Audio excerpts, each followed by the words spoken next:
What is up? My name is Garrett Jonsson, and you're listening to Consider Before Consuming, a podcast by Fight the New Drug. Fight the New Drug is a non-religious and non-legislative organization that exists to provide individuals the opportunity to make an informed decision regarding pornography by raising awareness on its harmful effects using only science, facts, and personal accounts. We want these conversations to be educational, uplifting, and hopeful as we sit down with experts, influencers, activists, and people with personal accounts. A wide range of topics are covered that may be triggering to some. Listener discretion is advised.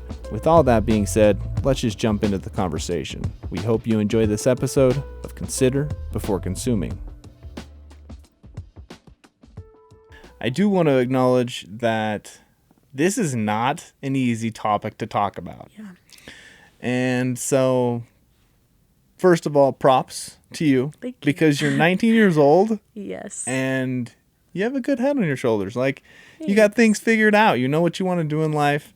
And I don't know that I would have been able to have a conversation like this at 19 years old. Yeah. It's definitely, up until like this year, I was where everyone else was. Like, I wasn't talking about it, but I've been talking about it a lot, and it's great. I love it. Interesting. Yeah. Why is it great?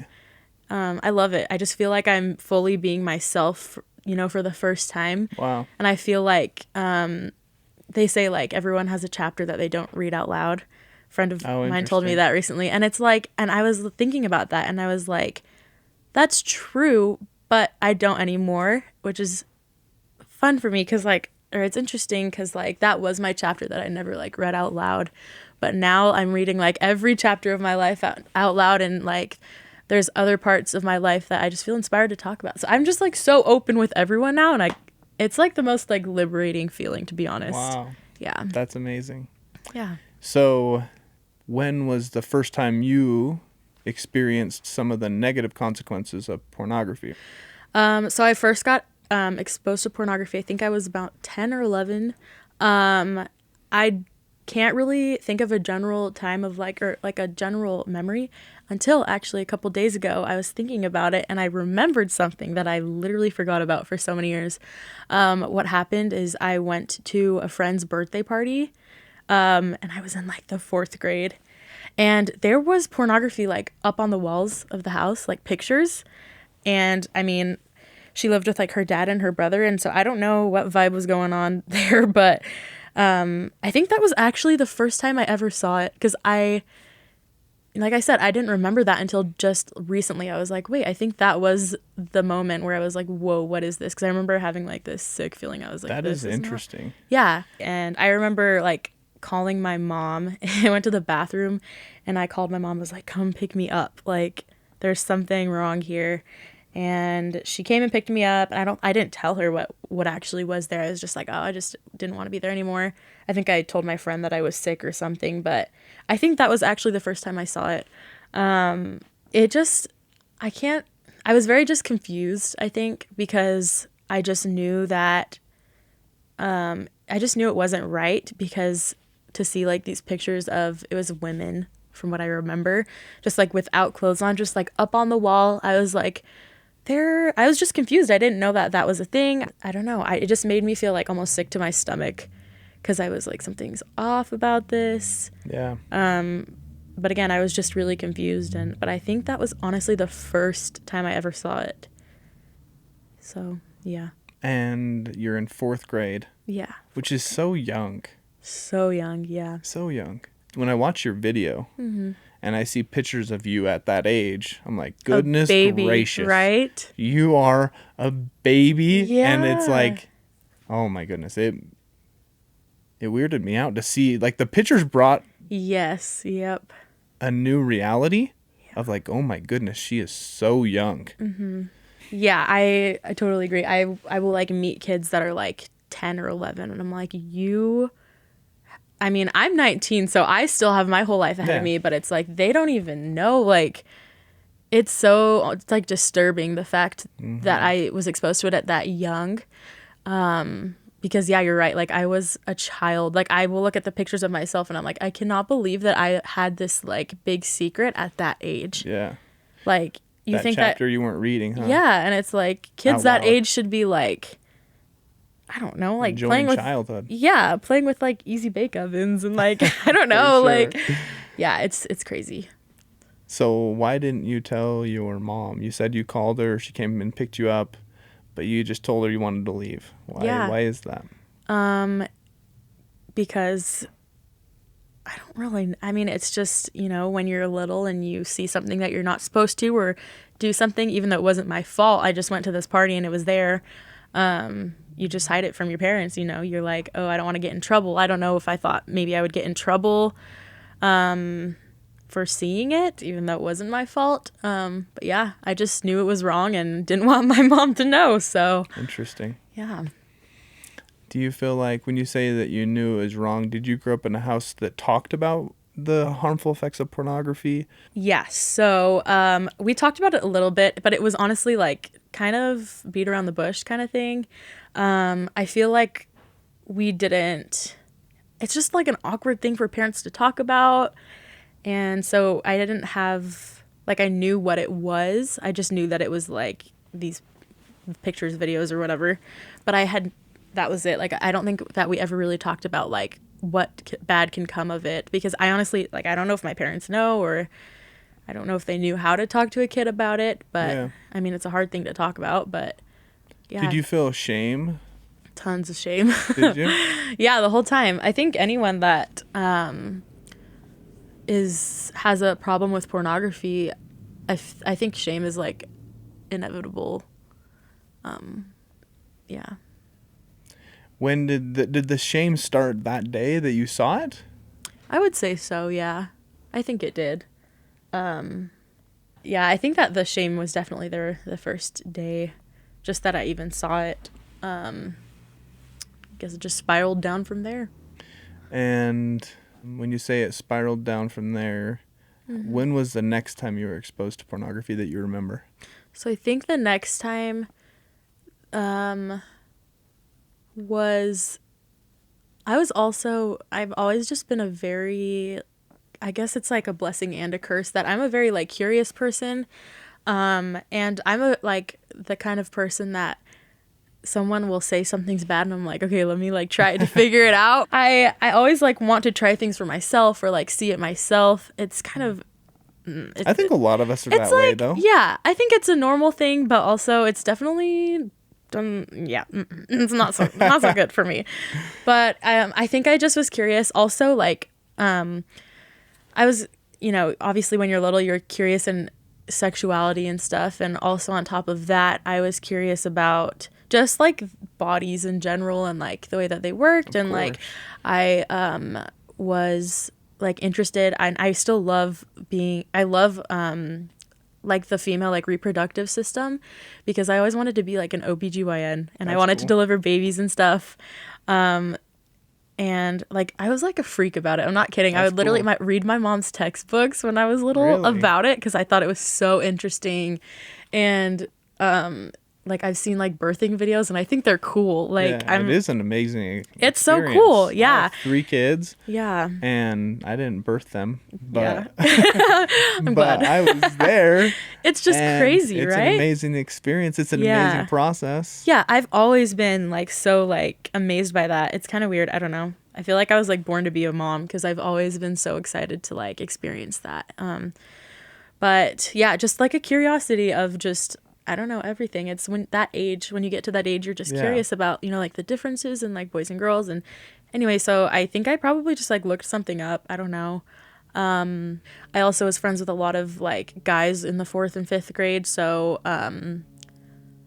I think sometimes like those boys talk about like inappropriate things. And sometimes I was like, what's that? Like I have to know to be cool, you know? I think that's common. Yeah, I would say so. Because the first time you saw it, you mentioned confusion. Mm-hmm. And then now you're curious, you're searching for it. What were your feelings upon seeing pornography at a later date?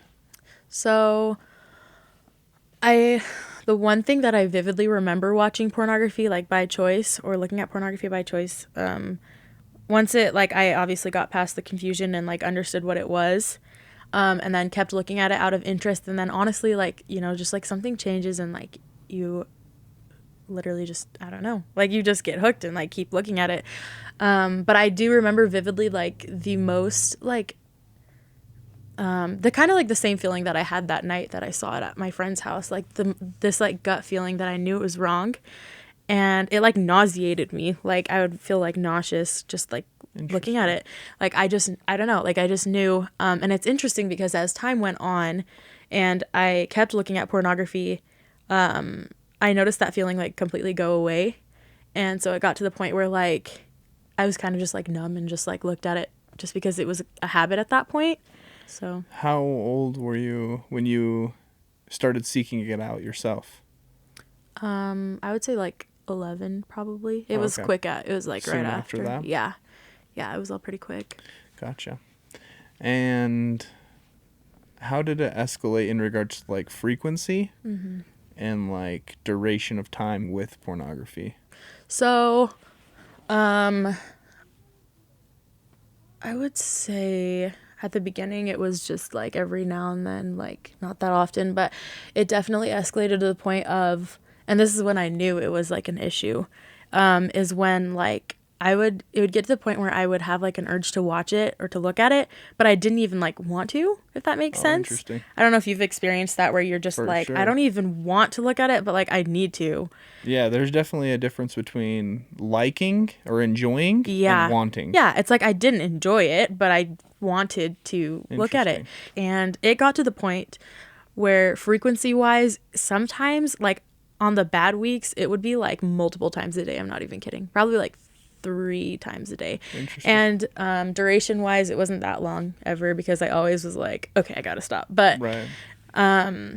By the way, I yeah. just want to say thanks for your honesty oh, because it takes a lot of courage to be honest about Yeah. something yeah, like this. And I think a lot of our listeners can relate.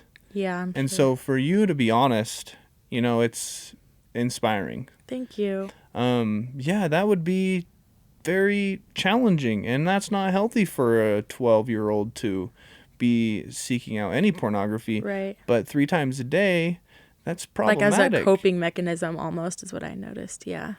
What were you, when you say coping mechanism, why, do you remember why you would turn to pornography? Yeah, so pornography was something that I honestly never really had. I guess I did have like urges every now and then to watch it or to look at it when I was like just like in a good mental space. But I noticed the worst would happen when I would have like a stressful week, or like pornography definitely led to years of like depression for me and stuff. And so whenever I like something bad would happen, something stressful would happen, any kind of negative emotion brought it on. And so what I mean by like when I had a bad week, I would watch it multiple times a day. I mean like something would happen or I would feel some sort of way that would make me, I don't know, like it was just a constant, like I felt like I needed to watch it anytime something bad would happen because it makes me feel better. But it didn't make me feel better. Yeah. It's so a temporary weird. thing. Right. It's like a temporary like feeling of happiness, but then to be honest, like after it's even worse. Yeah. You know? I don't even know if I would use the word happiness, Yeah. at least according to Yeah. my perspective. It's not happiness. No. I just want to acknowledge that being a teenager is challenging, It is right? so hard. Today, I think there's different aspects about technology that make it even more challenging to be a Yeah. teenager today Oh my gosh. than comparing to other previous generations that didn't have to deal with the technology. Yep. And so, I think that we need to acknowledge that's tough for everyone. Mm-hmm. But then you add in the consumption of pornography, and it becomes it's even so more bad. Yeah. challenging. Yeah. You said that pornography caused depression Yeah. for you. Yes. And it's possible many of us, I don't know what the percentage is, I'm not an expert, but a lot of us experience depression. Mm-hmm. So it's probable you would have experienced depression Anyways, without right. pornography, Yeah. because that's normal for a lot of us. But how do you feel pornography influenced that So or exacerbated that problem? yeah. For me, I noticed a cycle of watching pornography, and then because it was such a big secret, it would kind of put walls up with the people that I loved or my friends and my family. So like I would be myself, but not completely. Like there was always this part of me that no one knew. And so because of that, I felt like disconnected from everyone. That's one of the biggest things that I noticed, is that I just felt disconnected from like life in general. And so I would try to go hang out with my friends. I would try to go hang out with my family, and I just like couldn't fully be engaged with them for some reason. Like I couldn't be myself. And so obviously that would make me sad or feel depressed. And so then I would turn to pornography for that, like you said, temporary relief. So it's kind of like this ongoing cycle of like not being able to relate to people or to open up to people. And because of that, the negative feelings that come with that, you turn to pornography, and then it just goes around and around and you literally can't stop. And I think that's where the depression came with me, is like I just could not stop. And so I just felt so disconnected from everyone. And I would say like loneliness was like one of my biggest things during that time, because I not only did I like not have anyone to talk to about it, but I don't know, I felt so alone. And there's a difference between, I would think that there's a difference between being alone and feeling lonely. Yeah. Because I definitely wasn't alone. Like I had my family, I had both my parents and all my siblings, and I had all my friends. And I wasn't alone, and I could have talked to people, but I just felt so disconnected, and I felt so lonely, and like I couldn't relate to them. Wow. Yeah. Did they feel that, do you think? I don't think so. I think that they thought that they knew everything. You know, I think my family and especially my siblings, I think they thought they knew everything. But like that's why it's so like harmful, is because like people think that they know you, but they don't. Yeah. Yeah. And then you feel like you're deceiving. Mm-hmm. That deception can be eating away like at you're you just a little not bit. Yeah, you're like, I'm not being myself.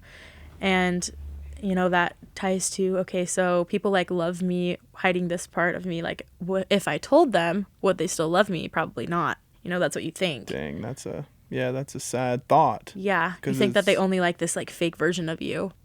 How were you able to hide it from everyone? So I shared a room with my sister, but like she was always gone. I mean, it was hard. Like growing up this day and age, like we have like smartphones, and I had like an iPod Touch that I got from my parents. Me and my sister got them at the age of 12. I think that's when it started. So it's just like you can make it work, you know? Like when you have that kind of issue, you find time. Yeah, it's so easy nowadays. It's so easy because, you know, you have computers, like TVs, phones, like you have so much, like it's kind of like hard to stay away from it, honestly. For sure. Did it hurt your self-confidence? Yes. Oh my gosh. That's like the number one thing I would say that got affected by, or I mean, even today I still like deal with kind of the after effects of it, but my confidence was like how we were talking about, like how you have to like be your fake self kind of. Right. That like brought my self-esteem so far down. Like my self-esteem was so low, and like luckily now I'm like more confident than I've honestly ever been before. That's cool. Why is that? Why are you more confident than ever? Like I found my role in society, and I know who I am now, and I've done a lot of self-evaluation and self-improvement, and definitely there are things that I still like need to improve on and am working on currently, and that's something that actually keeps me away from pornography, is like working towards goals. But yeah, like just being myself and doing what makes me happy and learning how to like be selfish sometimes and just do things for yourself definitely build my confidence, for sure. That's cool. But obviously it takes a lot of work and patience and effort to get there, to get here today. Yep. So how was that? What was that journey like? When was the first time you trusted someone enough to be like, okay, I'm going to tell you about this chapter that I don't read out loud? Yeah. So, there's like two people that stand out to me when I think about it. I'll tell you about both of them, okay, because that's what I got. So the first person that I told for one of the first times, I don't remember if it was her or him, but so one of my really good friends, I met her at like a camp we were at a church camp. I didn't know her, but I like saw her and I was like, oh, she looks like she's so much fun. She was like the hype person. For sure. And I remember I thought she was like one of the camp leaders. She looked like she was honestly like probably 19 or like 20. And I was like, how old are you? Because I was 16. And she's like, I'm 15. And I was like, no way. And I was like, dude, you look so old. And I was like, in a good way. That was just my way of like trying to be her friend. Because, you know, when sometimes you see someone, you're like, I want to be their friend. For sure. Yeah, they just got that good vibe. Yeah, they just got that good vibe. So I was like, I want to be your friend. And I just talked to her. And then she was so nice. Like after just that one like 5-second conversation, we would like wave at each other. And then one day we started talking and like we hit it off right off the bat. We became like best friends instantly. And so we would just hang out the rest of the camp. And then it was like only a couple weeks after camp, we were like texting. Somehow like the topic of like chapters that we don't read out loud in our lives came up. And she like opened up to me and said that like she had some things that she was dealing with that she needed to like get help for. And I don't want to say what it was for her sake, but I was like so in shock because this girl to me was like so like the perfect girl, like that everyone wanted to be kind of thing. She was so happy, so like beautiful, so fun. And I was like, there is no way that you have this problem, you know, like that she has any challenge. That she has any challenge. Perfect. I swear, I thought the hardest challenge that you had was like what to wear in the morning. But like, I just was in so much shock that like this perfect person in my eyes or this perfect friend had that problem. And I think that's when it really like hit me. And that's when I knew that, that you're like more than what you are going through. And that's when I knew that like, oh wait, maybe I am not just this problem. Oh, wow. Maybe there's more to me. You know, that's because powerful. If there's more to her, then there's obviously got to be more to me. Because my whole life had been consumed by it, and I thought my worth was defined by it, if that makes sense. Mm-hmm. And she taught me that your worth, you are not your problem, and you're not what you're going through. Right. And then the second time, I think it was after. So I ended up telling her. And we actually pushed each other to get help. It's overwhelming when you tell someone for the first time. But I think talking to someone that could relate and was like, I totally know how you feel. Like, we actually pushed each other to get help. And did you feel lighter? Like, did you so feel much lighter, happier, like more authentic? It's like this big burden that I've been carrying for, at that point, 5 years was just like lifted off of me. Wow. So then she actually pushed me to like get help. And then I told my parents after that. And then the second time that really stands out to me is I had a really, really like good guy friend. We were best friends. Actually ended up dating him, but that didn't work out. Anyway, nice. So back when we were best friends, I just had a conversation with him one day. He just like noticed that I was like in a mood and we were just talking, and I kind of just like, you know, when you like hold everything in and just everything comes out, I kind of just spilled the beans and like told him my whole life story. And that also was really great too, because these two people that I told were both people that I like really looked up to. So it just like the biggest burden was lifted off of me. And it's funny because it took so much courage, I think about it now, to tell one person when I first started telling people, but now it's like I talk about it with anyone. So for sure, it still takes courage. It takes courage, it's just but easier. It's so easy now. Yeah, it's super easy. What was his response? He responded in such like a positive way too. He was just loving and yeah. You said that you went to a church camp? Yeah. So you grew up in a religious home? Yes. The reason why I think it's important that we talk about this is because I hope some of our listeners, and myself included, we can walk away from this conversation and be like, okay, how can we improve? Yeah. Like, how can we help future girls and future boys who have this challenge? What can we avoid saying, or what can we say instead? Or Yeah. That's something that like is probably the number one thing that I've taken from this is like, be careful what you say to people. For a couple different reasons. I did have one of my religious leaders, they were teaching about pornography, and it was fine, you know, like whatever. But first of all, they approached the conversation as if like it's a male thing. She first like approached it by saying like, I know you girls don't want to hear about this, but we have to talk about it. You know, I know it's not like a thing that you guys deal with. That's number one, is like, don't approach it just to one gender, because it's just like not. And the second thing is like, how did that make you feel in the moment? Like, it makes you feel I mean, I was like 11 when I heard that. And it just makes you feel like something's wrong with you, because I'm obviously a girl, and I was like, wait, so only guys deal with this? Like, what's wrong with me, you know? Oh, wow. I was just so confused. And then she continued to tell us, and I think she has some personal accounts where pornography has like not ruined, but affected her family. And so I understand, but at the same time, like, you need to hate the issue. You don't have to hate the person for it. And so she, anyway, kind of took that anger out on us. And she was telling us about how pornography is so terrible and it ruins families, and like, stay away from it. She was like, stay away from guys that deal with it. Stay away from men that, she basically, I mean, and I don't know if these were her exact words, but this is what I took away from it.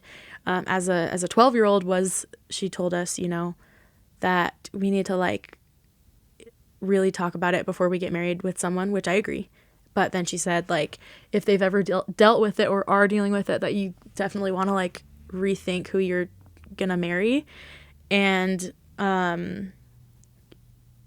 that's an example of shame to me, is people just like telling you that, I mean, ultimately what that means is that like you shouldn't, I don't know, like, to me, she basically just said, like, if someone deals with this, then they're like not deserving of love, right? Yeah. You know?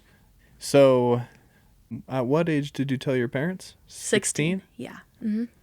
So fast forward 3 years and you were sitting here today. Mm-hmm. Can you think of any like milestone moments in those 3 years that helped you be where you're at today? Yeah. I would say telling my parents was definitely a milestone for me, because it pushes me to be better instantly. Like, when you tell someone that cares about you, like, you want to be better for them. So I would say telling my parents, which, by the way, I didn't have the courage to tell them to their face, so I wrote them a letter. Nice. I wrote them a letter, and I was on the outside of the envelope, it was like, read together, because I didn't want one to read it and freak out. I don't know what I was thinking, but that, and I like that though, because I think that we can learn from that, because we're all different. Mm-hmm. So we kind of have to do what's best for us. I like that awareness that you had. Yeah. To write the letter. Yeah. If you can, going off your experience on how your parents reacted. Yeah. Because none of us are perfect. Yes. And none of us react in perfect ways. What tips would you have for parents? For caregivers? Yeah. Who their kid comes to them and says, hey, I have a challenge with pornography. Mm-hmm. How should they respond? So I would say that, like, I love my parents, but obviously, like you said, like, they're imperfect, and they reacted in a great way, but also kind of, what I've taken from that is there are some things that I probably would have done different. So the way that they reacted was just the first thing that I really liked is that they didn't ask too many questions. They kind of just took it, and they're like, okay, and that was comforting to me, because obviously it was so hard for me to talk about. And so if they were to sit there and interrogate me, that would make me feel like very like shameful, and I don't know, it would just have intimidated me too much. Interesting. So the first thing I would say is, like, just maybe don't ask too many questions, because it intimidates the person more, and then when you put those negative feelings into your child, then they start doing it more. And I think that intimidation might increase the probability that they hide it, right? Yeah, because if anything happens, then that you won't want to tell your parents again because you were so scared the first time. Yeah. So I would say, like, that. I would also say, just, like, love them and just understand that they're coming to you because they want to get better. And those are the things that my parents did great.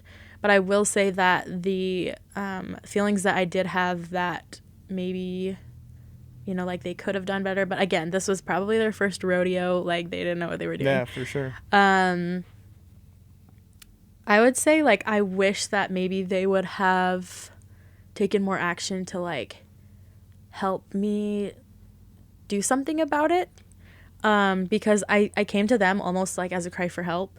Yeah. And I totally love that they, like, took me in and stuff, but it kind of was like a one and done situation. Like, I kind of told them, and they listen and they're like, okay, like we understand, like thanks for telling us. And then it kind of was like left there. Interesting. And so I almost wish that maybe, and I know that they probably just didn't want to like push help on me, but maybe if they would have like been like, okay, do you want us to maybe like find like a counselor or something, or a therapist or something to help you, I just wish that maybe they would have like pushed help on me, because Yeah. I actually did go back to it after I had told them, because because like no change happened other than Yeah. they knew. I think that previous generations, sometimes the answer was just stop. Right. Yeah. And that's kind of what it not was. the most helpful thing now, Yeah. especially with this thing, is like just stop isn't can't be the Yeah. answer in most cases. Yes, exactly. Most of us need more than that. Yeah. And they've gotten so much better about it now. Like, By the way, your parents aren't alone. yeah. Oh, no, I know. We're not calling. We're not calling them out. I love Yeah. them. I love them. But I totally I can completely understand like how much of a shock that probably came to them. And like, And there weren't very many tools. yeah. And Yeah. They were like, for them whoa. to utilize. Yeah. So I completely understand. Mm-hmm. But like you were talking about, it's like just a learning moment. Like maybe that could have helped me a little bit more. But I mean, other than that, like I really think I'm really grateful for how they responded. How did you feel when you turned to pornography again after telling those two people Yeah. and then your parents? How was it to Yeah. go back? So,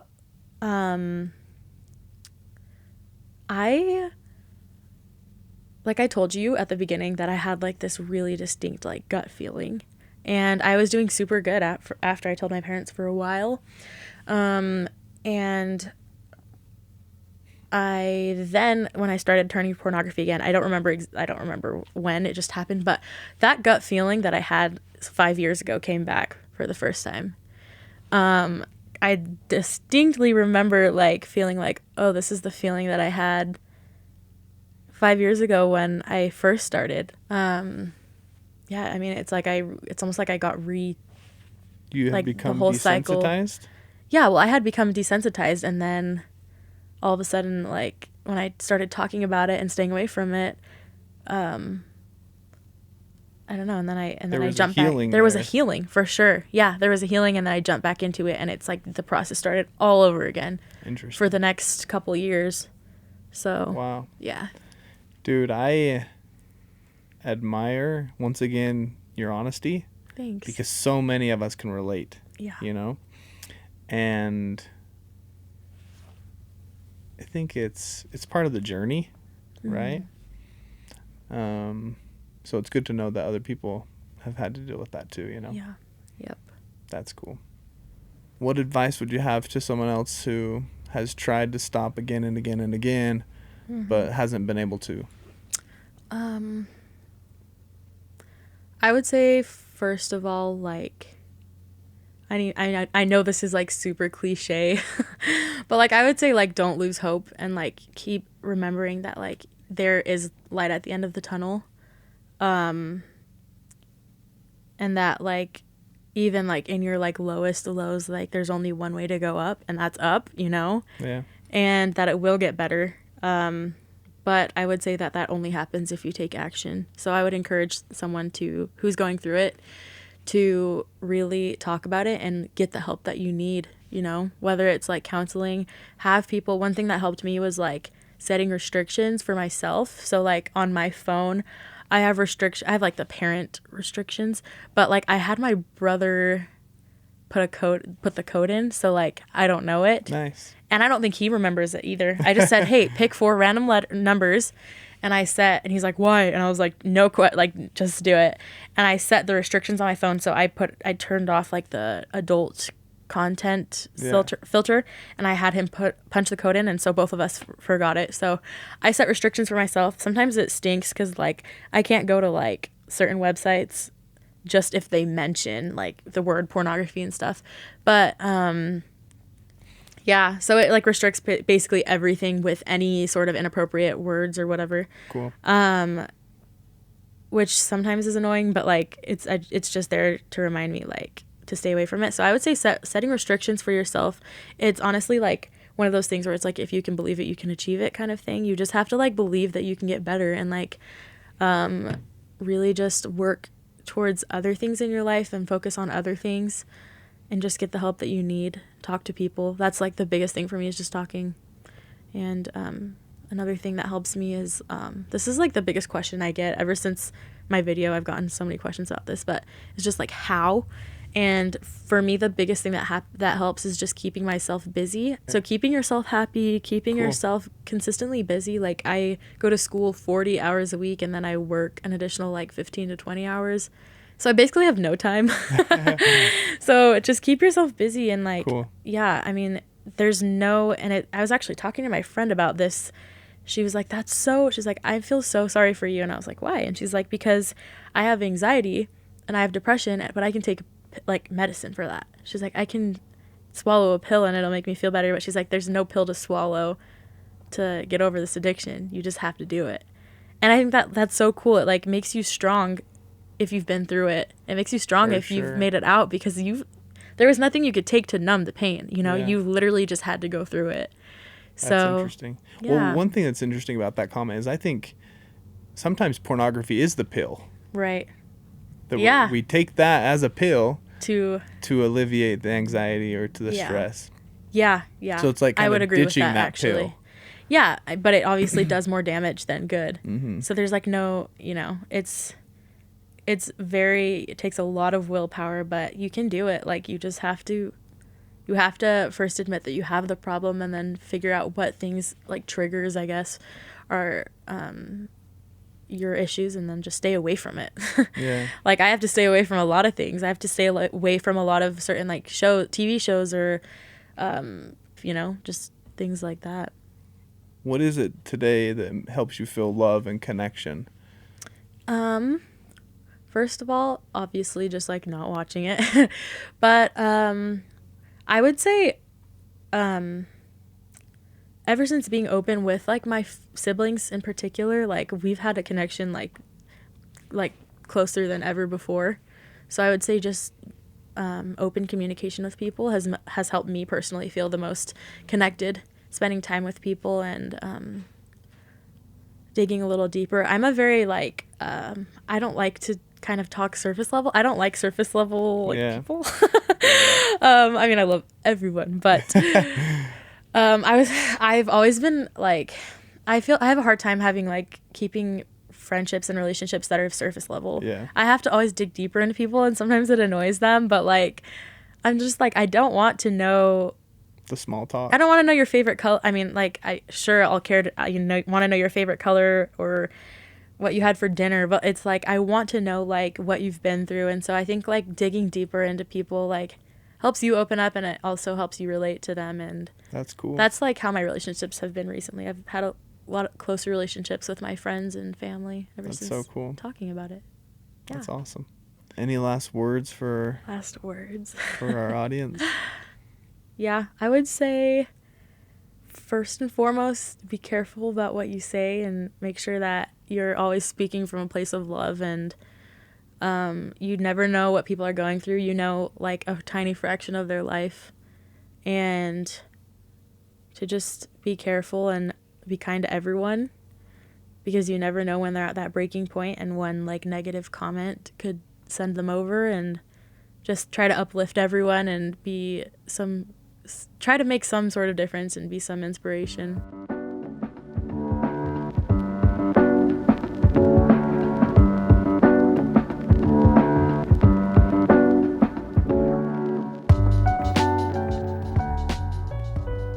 Thanks for joining us on this episode of Consider Before Consuming. If you'd like to learn more about today's guest and the conversation we had, you can check out the links attached to this episode.